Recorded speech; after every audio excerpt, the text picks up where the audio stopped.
Nous sommes la moyenne des personnes que nous fréquentons. Avec Génération Do It Yourself, je vous propose de rencontrer ensemble des entrepreneurs, sportifs ou artistes qui vont littéralement faire exploser notre moyenne.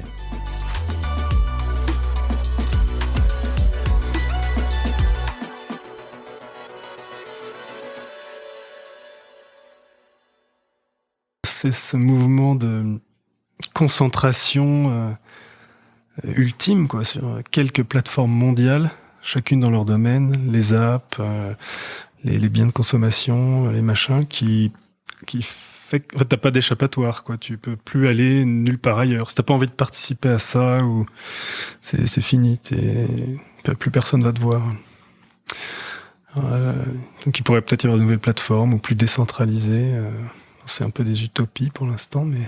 C'est vrai que ça paraît carrément utopique. Enfin, je veux dire, de là à te dire, ok, mais comment je vais utiliser mon iPhone, ou en l'occurrence, je suis pas sur iPhone, moi, mais mon téléphone Android, et puis sans passer par Google ou le Play Store, donc voilà. Bon, sur Android, c'est plus techniquement possible déjà, mais même si dans la réalité, ça l'est moins. Comment je vais utiliser... Enfin, faire du search sans Google, il y en a beaucoup, on a cru en Bing à un moment, ou pas d'ailleurs. Non, mais c'est, tu te dis, en fait, c'est utopique, ouais. Ouais, alors, il y a ils sont moins à la mode, mais peut-être ils vont le redevenir, les gens qui se bossent sur le Web 3, qui essaient de fabriquer des solutions diverses et variées pour s'affranchir de l'emprise des plateformes, desserrer un peu les taux, et par ailleurs peut-être aussi résoudre le problème de tous les créatifs qui sont spoliés par les algos de machine learning, dans le travail utilisé pour entraîner ces algos de création d'images et de textes, et qui sont ensuite concurrencés par ces algos, ces programmes. Alors, tu pourrais peut-être imaginer une manière de les...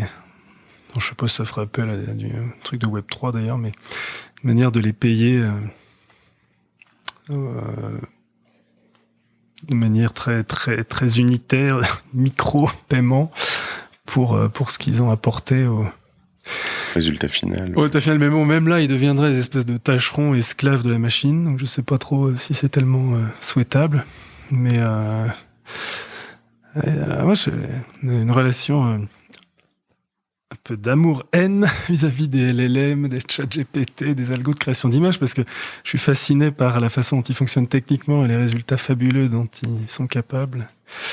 Mais j'ai que trop conscience qu'ils ont été tous entraînés, de mon point de vue, ce qu'on peut argumenter, en volant... en abusant, en tout cas par l'utilisation abusive, ils se cachent derrière le fair use, des productions textuelles, images et vidéos, d'ayant droit, petits ou gros, quoi. Alors, ils sont en train de signer des deals maintenant. T'as vu passer ça? Je crois que Le Monde, en France, le New York Times, je suis pas sûr d'ailleurs, mais le New York Times dénonçait quand même. Enfin, le New York Times, ils sont capables de différentes choses, c'est de signer un deal et d'avoir des journalistes qui le dénoncent en même temps. D'ailleurs, c'est le propre des journalistes, c'est très bien.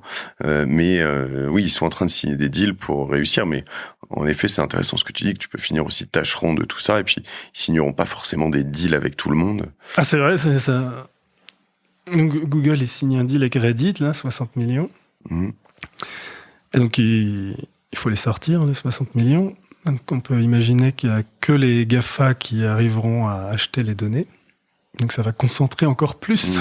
On verra jamais l'émergence d'un LLM indépendant, enfin indépendant des GAFA, s'il faut payer 100 millions par an à tous les fournisseurs de contenu, chacun. Et par ailleurs, les gens qui s'en sortent, donc c'est ceux qui sont gros, les gros ayants droit, les Reddit, Le Monde, machin. Tous les petits créateurs, je sais pas, j'ai lu cette expression, la classe moyenne de la création, peut-être qu'ils sont finis, voués à disparaître, parce qu'à moins qu'ils s'unissent, peut-être il faut créer des outils pour qu'ils puissent s'unir. C'est tout un sujet aussi, évidemment, les classes moyennes de la création, j'aime beaucoup, et puis ça nous concerne pas mal. Mais avec une telle dépendance et que je vois chez nous même des podcasteurs ou enfin tu vois alors la chance à la limite qu'on a sur les podcasts c'est que c'est un tout petit peu éclaté, c'est que t'es pas comme sur un YouTuber de facto, il est que sur YouTube et puis t'as pas trop d'alternatives à YouTube, tu peux aller chez Vimeo mais bon tu peux pas gagner d'argent, tu vois, et le fait que ce soit éclaté ça peut être un peu rassurant sous certains aspects parce que tu te dis bon il y a Spotify, il y a Apple, il y a Deezer, il y a voilà, donc sachant qu'ils se font un peu de compète c'est très bien, mais c'est vrai que c'est intéressant tout ce que tu dis depuis tout à l'heure parce qu'en fait on a si je dois faire un rollback, un retour en 2006 c'était quoi le Webcamp où t'étais toi ou... C'était Barcamp ouais. Et mais à l'époque dans ces utopies il y avait quand même pas mal d'envie de tu vois d'un web ouvert comme on disait. Ouais. Et on est toujours techniquement sur un web ouvert, tu peux faire ce que tu veux, tu peux te créer une URL Nicolas Stigman et puis y faire ce que tu veux, mettre les photos à peu près que tu veux tant que tu fais pas de trucs trop border, voilà. Comparativement au web chinois qui est en train de se déployer en Afrique ou dans plein d'endroits où en fait là c'est carrément bon ça non et puis voilà. Cependant en fait il est tellement trusté par des énormes acteurs privés. Il y a des espèces de bulles qui étaient au début petites là, les petites App Store, qui sont devenues tellement grosses que elles recouvrent le web quoi. Tu pourrais satisfaire tous tes besoins informatiques avec des applis, donc chez Apple, sans plus jamais aller sur le web. Donc, effectivement, il est toujours ouvert, mais plus personne n'y va. Quand tu vas direct sur Amazon ou sur une appli. C'est vrai que quand les gens qui veulent acheter tu le vois particulièrement chez les enfants, quand il faut acheter quelque chose, ils vont juste sur l'appli Amazon, point. Tu vois, il y a pas de... Comme s'il n'y avait pas d'autres alternatives. Alors, à la fois là-dessus, on voit aussi des limites, je pense. J'ai fait des épisodes ici, notamment sur les marketplaces. Donc, tu vois comment ça fonctionne, notamment je cherche, mais c'est bien ça, quand tu fais une Fnac Marketplace ou ce que fait finalement Miracle, il y en a d'autres. Hein. Tu sens que chez certains e-commerçants, notamment aujourd'hui, alors c'est peut-être pas le cas chez Amazon et encore je sais pas s'ils y reviendront, mais il y a une limite, c'est-à-dire qu'on commence les clients commencent à se dire non mais attends c'est quoi ce délire, j'ai commandé chez Amazon, je reçois pas du tout un truc Amazon, je reçois un truc qui vient directement de Chine avec quand je veux un service client ça saoule en fait, ton expérience client elle est complètement dégradée et j'ai l'impression que certains commencent à revenir en arrière à dire attends moi j'ai un catalogue, il est passé de 300 000 références à 14 000, mais c'est 14 000 références qui sont bien chez moi, quoi. Est-ce que peut-être à un moment on va pas suivre ce genre de mouvement sur d'autres endroits où ça allait trop loin, hein, sur le fait que le problème de la pub, c'est que c'est toujours pareil, t'as un revenu à court terme qui va satisfaire tes actionnaires. Mais... ouais.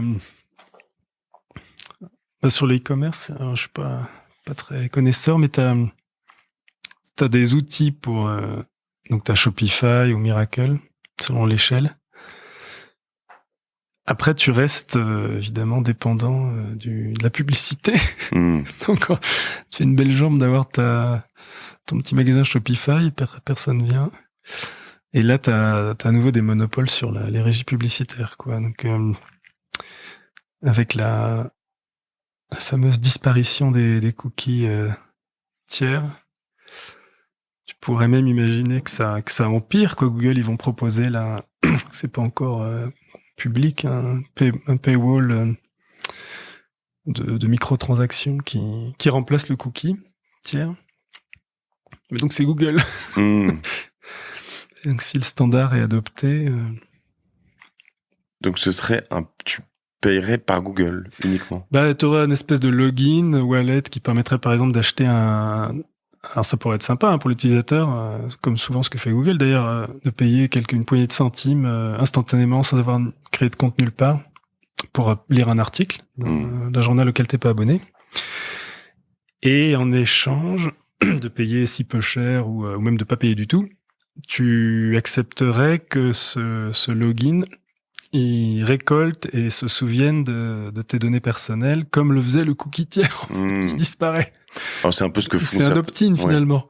C'est un peu ce que font les plateformes. Alors c'est pas juste c'est Acceptio ou Didomi ou des choses comme ça où finalement de plus en plus quand tu arrives chez certains éditeurs de contenu notamment, ils te disent est-ce que tu acceptes les cookies, tu mets non. Et moi je mets souvent non finalement et puis quand tu mets non il te dit bah alors c'est 2 balles par mois finalement. Il faut que tu t'abonnes. Ouais. Donc là donc bientôt tu pourras plus dire oui quoi puisqu'il y aura plus le fameux cookie. Donc il faudra que tu t'abonnes. Sauf que comme il y a une friction gigantesque, les gens ils vont juste fermer la page. Et donc il faut que quelqu'un, une start-up ou Google ou d'autres, crée une manière ultra fluide de payer.